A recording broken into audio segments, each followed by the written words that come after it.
Now let us discuss the third type of theory. The third type of theory is physical force theories. Under this theory, there are again different types of theories like the imbibition theory. Then there is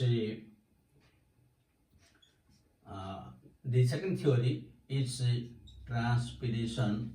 It is a transpiration pull, or this transpiration pull is also known as cohesion, adhesion, and tension theory. Cohesion, adhesion, tension theory. This is known as transpiration pull, and this is the accepted method. Because through imbibition, water cannot rise to a great distance, and again, imbibition is higher when the tube is narrower. In wider tubes, the water cannot be imbibed. That means if imbibition theory holds good, that means the taller plants will have narrower lumen, while the small plants will have wider lumen. But anatomically it is not correct. So that is why that is not accepted. But the transpiration pull is the accepted view. So let us discuss what is this transpiration pull.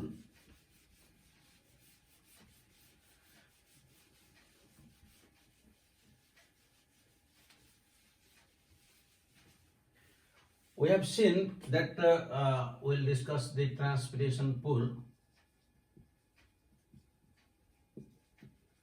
It has been observed that the ascent of SAP or movement of water in the plant body is usually 15 meters per hour. That means it is very fast. So what must be the mechanism for such rapid movement of water? Is it due to positive pressure, or is it due to negative pressure?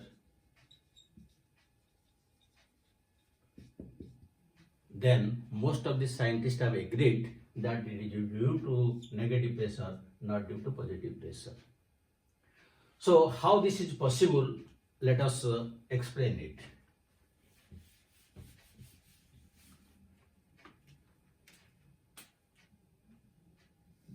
This is one plant body. These are the roots. This is the soil, and these are the different branches. And in the branch, suppose let us take this is one branch, and this is the leaf. This is the leaf. Inside the plant body, how this pressure is created? Now this is a leaf. In the leaf, again we know that there is a epidermis, and in the epidermis there are some stomata there. Then there is a palisade parenchyma, and then there is a spongy parenchyma. This is vascular bundle, spongy parenchyma, and again there is a lower epidermis. If it is a monocot leaf, then on either side stomata there. If it is a dicot leaf, then only they are present on the lower side. Now what happens? During daytime, when there is sunlight, the mesophyll cells, these are known as mesophyll cells. These mesophyll cells are in, when light will fall, the mesophyll cells, they will, whatever water is present in them, it will be transpired. That means there is a loss of water. And this loss of water, when there is a loss of water, that water vapors usually move through the stomatal pore to the atmosphere, and that we know as it is a transpiration. But when the mesophyll cells lose water, when they lose water, what happens? That means what will happen to their solute potential? What will happen to their water potential? That means their water potential will decrease. Suppose the water potential was earlier, suppose -1. When they will lose water, then it will be -2 because their concentration will increase. -3 like that, it will go because they will lose water potential. So naturally they will absorb water from this vascular bundle. That is, the vascular bundles are present in the veins and venlets. That means this is one of the these are the venlets and this is the vein. That means the mesophyll cells, when they will draw water, ultimately water will come from these venlets and finally vein. The vein is connected to the petiole, then stem, and then it is connected through the stem till it reaches the roots. It is, you can compare it that the xylem is just like the water supply pipes in cities. If you will remove the soil from any city, you will find there is underground only pipes, and all these pipes are finally connected to the overhead tank. And when we open our pipe in our bathroom or kitchen, ultimately water comes from the overhead tank. In the same way, in the entire plant body, the xylem through which water moves is connected like the pipes of a city.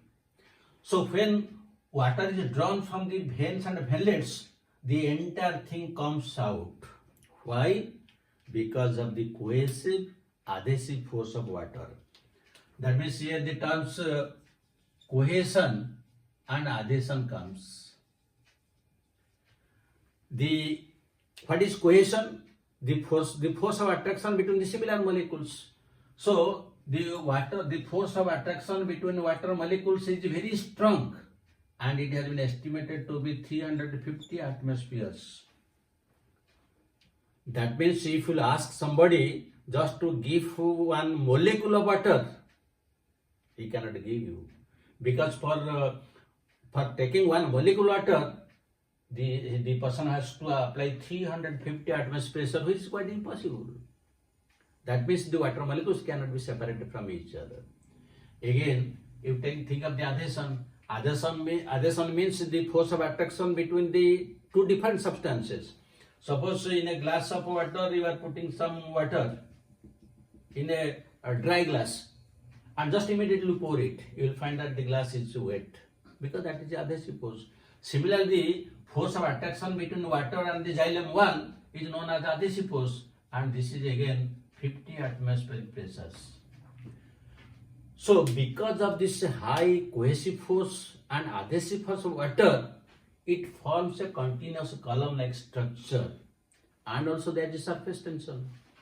So as a result of all these things, the entire column of water rises up, because due to the cohesive and adhesive force of water, the column will never break. And it has been estimated that the force that is created by transpiration pull is around 130 meters per square inch, per square inch, 130 meters. That means easily the water can be raised to a great height, and even the size of water will be that of to the equivalent to that of this xylem column, and the gravitational force cannot pull it back, because the force created by transpiration is much more than that of the gravitational force which will draw it back. That is why water is translocated to upwards.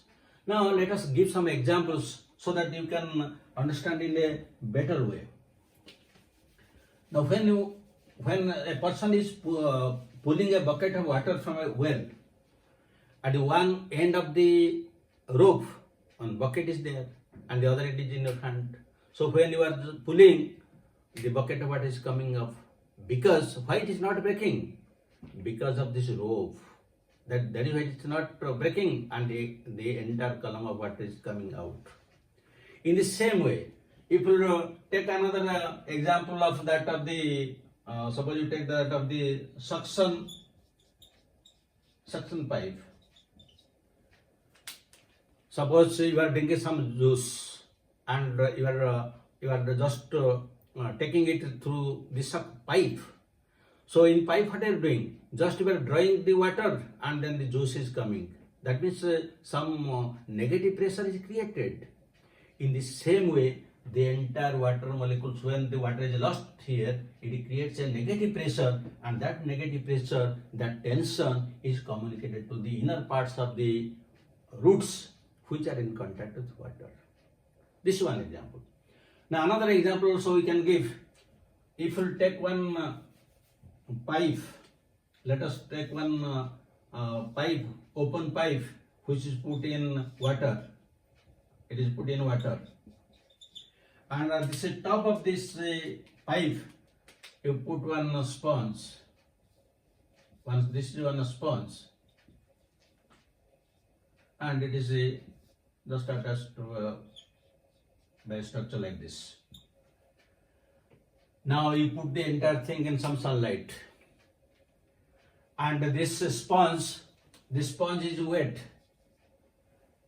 and the whole thing is filled with water. Now you will find after some time the water is completely lost. Why? This is sponge is drawing the entire amount of water. So how the water is moving? It is moving by the force created by the sponge due to evaporation. Now you apply the same method to the plants. Now another experiment also we can perform. Suppose we'll cut a leafy twig inside water. Inside water we'll cut the leafy twig, and that will be attached to one suppose one manometer. So suppose this is one manometer, and the leafy twig is attached to it, and is caught within water only. Now the leafy twig, this is the leafy twig. Now it is attached. So in the manometer, what is there? In the manometer there is mercury. Now you put the whole thing in the sunlight. You will find that mercury is rising above barometric level. The mercury can rise above barometric level. So what is the force responsible here? The force is the transpiration pull. Let us give again another example. Now the other example is that of the halophytes, or you can take the example of mangroves. Halophytes or mangroves. So halophytes or mangroves, they usually grow in the just in the sea beach, where the soil and water is everything saline.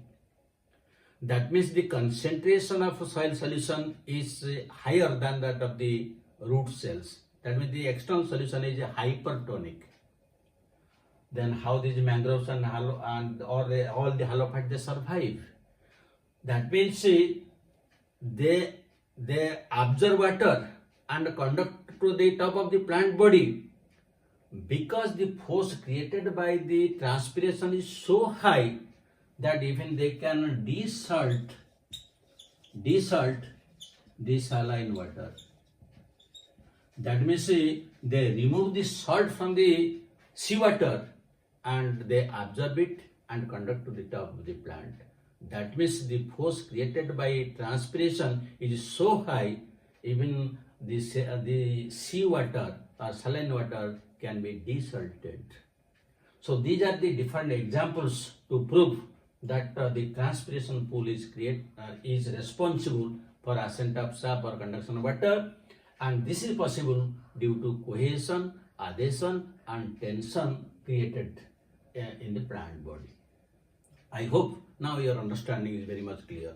So let us discuss questions.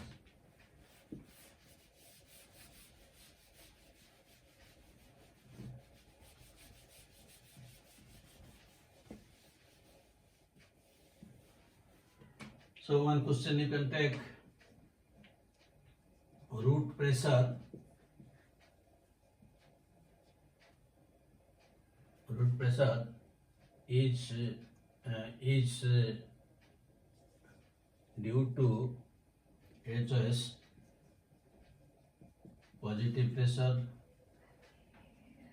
B choice negative pressure,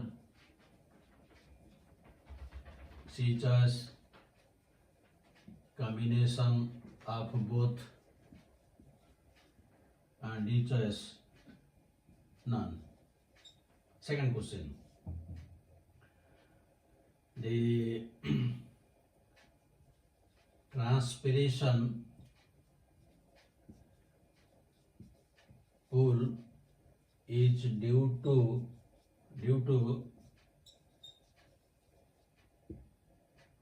cohesion, adhesion, C tension, D all of the above. You will be able to answer both the questions, and these are some of the model questions, but so many questions can be prepared on this aspect. I hope you have enjoyed the video. Thank you very much. God bless you.